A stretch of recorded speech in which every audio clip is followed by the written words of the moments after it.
కామారెడ్డి జిల్లాలో SSC paper leak కలకలం రేపుతోంది. ఇప్పటికే అది నల్గొండ జిల్లాకు సంబంధించి నక్కరేకల్లో పేపర్ లీక్ కలకలం రేపింది. ఆ తర్వాత మంచిర్యాలలో కూడా ఏకంగా పేపర్ని మార్చి ఇచ్చేశారు.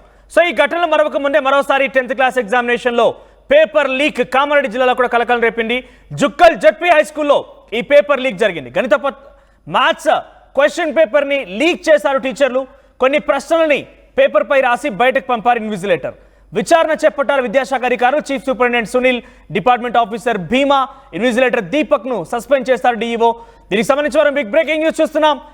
ఈ రోజుతో ఈ పేపర్ లీక్ సంబంధించి ఎస్ఎస్సీ పేపర్ లీక్ అంశం మూడవసారి నల్గొండలో జరిగింది, మంచిర్యాలలో చోటు చేసుకుంది, తాజాగా నిజామాబాద్, కామారెడ్డిలో కూడా చోటు చేసుకుంది. Kamareddy Jukkal ZP high school నుంచి మ్యాథ్స్ ఎగ్జామినేషన్ సంబంధించి క్వశ్చన్ పేపర్లో ఉన్నటువంటి ఆ క్వశ్చన్స్ని కొన్ని వైట్ పేపర్ పైన రాసి బయటికి పంపించారట ఇన్విజిలేటర్. ఆ నేపథ్యంలోనే కొంత పక్కాగా అధికారులు కూడా సమాచారం రాబట్టారు, విచారణ చేపట్టారు. ప్రస్తుతం వారిపైన చర్యలు కూడా ఉపక్రమించారు.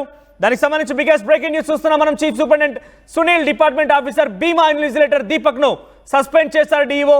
So girl child empowerment clubs ఆ ZP school Jukkal ZP high స్కూల్లో ఇక్కడ ఆ దారుణం చోటు చేసుకుంది.